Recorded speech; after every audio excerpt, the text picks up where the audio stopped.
5ই আগস্টের পর এখানে আমরা দেখেছি জামাত শিবিরের লোকেরা প্রায় কয়েক হাজার পুলিশকে হত্যা করেছেন। আইনশৃঙ্খলার কাঠামো, রাষ্ট্রের কাঠামো একেবারেই ভেঙে গেছে। আর বর্তমান অন্তর্বর্তী সরকার যোগ্যতার, দক্ষতার পরিচয় দিতে পারেন নাই।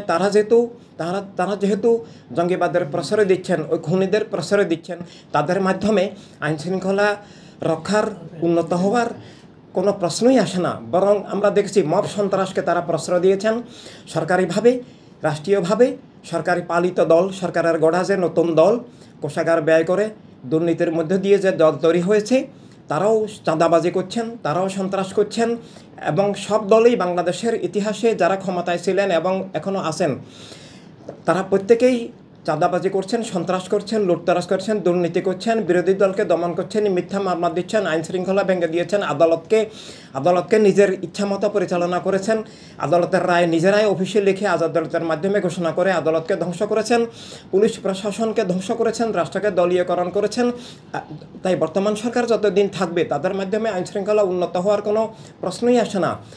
হ্যাঁ, তাদের মাধ্যমে আইনশৃঙ্খলা ফিরে আসবে যদি তারা দলনিরপেক্ষ হন, পক্ষপাত মুক্ত হন, পক্ষপাত দুষ্ট না হন, কোনো দলকে নিজেরা পৃষ্ঠপোষকতা না দেন, জঙ্গিবাদকে প্রশ্রয় না দেন।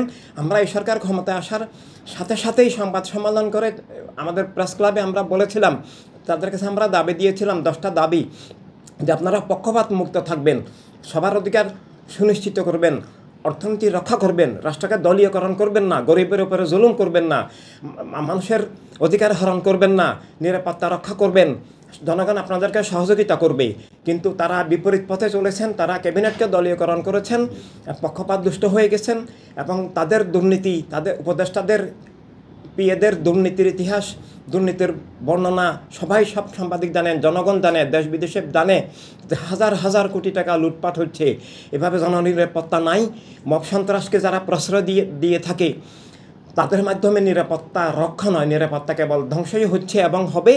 আর কেবল নির্বাচন হলেই, যে নির্বাচনে একটা দল ক্ষমতায় আসলেই যে দেশে আইনশৃঙ্খলা আসবে, দেশে নিরাপত্তা আসবে, অর্থনীতি সমৃদ্ধ হবে, অধিকার ফিরে আসবে, সেটার নিশ্চয়তা নাই। তবে সেটা নির্বাচন খুব প্রয়োজন, জবাবদিহিমূলক জননির্বাচিত সরকার অবশ্যই প্রয়োজন।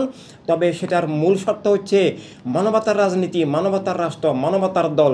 এমন দল লাগবে যেই দল কেবল নিজের দলীয় স্বার্থ, নিজের দলীয় মতবাদ চাপিয়ে দিবে না, কেবল বসুন্ধরা টিস্যু অশুদ্ধতার বিরুদ্ধে এক বিন্দুও ছাড় নয়।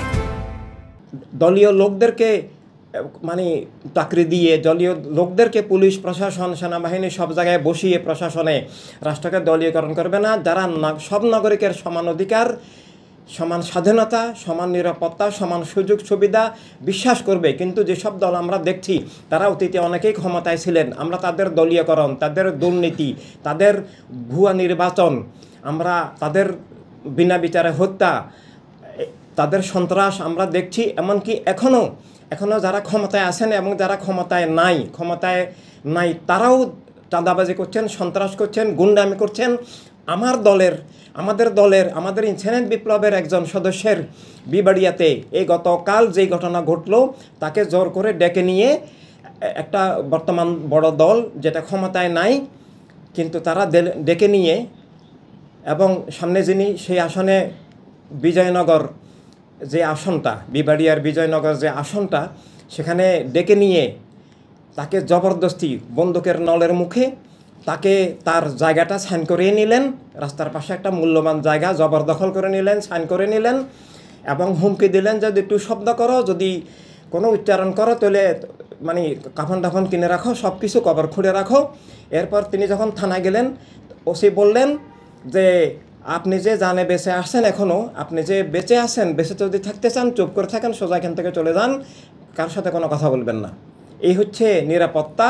যারা ক্ষমতাসীন এবং যারা ক্ষমতায় নাই, ক্ষমতার পৃষ্ঠপোষকতায় ক্ষমতার সহযোগী দলের একটা ঘটনা, আমি নাম ধরতে চাই না, সবাই বুঝবেন। এই হচ্ছে অবস্থা। তাদের মাধ্যমে কোনোদিন নিরাপত্তা, কিয়ামত পর্যন্ত নিরাপত্তা আসবে না, স্বাধীনতা আসবে না, অধিকার আসবে না, গণতন্ত্র আসবে না, সমৃদ্ধি আসবে না। শুধু রাষ্ট্র লুটপাট হবে, অধিকার হরণ হবে, বিরোধী দল দমন হবে। স্বৈরতন্ত্র দুঃস্বতন্ত্র অতীতেও ছিল। স্বৈরতন্ত্র দুঃস্বতন্ত্র থেকে মুক্তির জন্য এই যে গণতন্ত্র মুক্তি পাক বলে নূর হোসেন আত্মত্যাগ হলো, কিন্তু গণতন্ত্র আসেনি, অতীতেও আসেনি, বর্তমানেও আসেনি। গণতন্ত্র আসতে হলে অধিকার, স্বাধীনতা, নিরাপত্তা, সব মানুষের রাষ্ট্র, রাষ্ট্রের মালিক সবাই, এটা যদি সত্যিই প্রতিষ্ঠিত হতে হয় তাহলে মানবতা রাজনীতির মধ্যে দিয়ে জনগণকে মানবতা রাষ্ট্র প্রতিষ্ঠিত করতে হবে। ধন্যবাদ।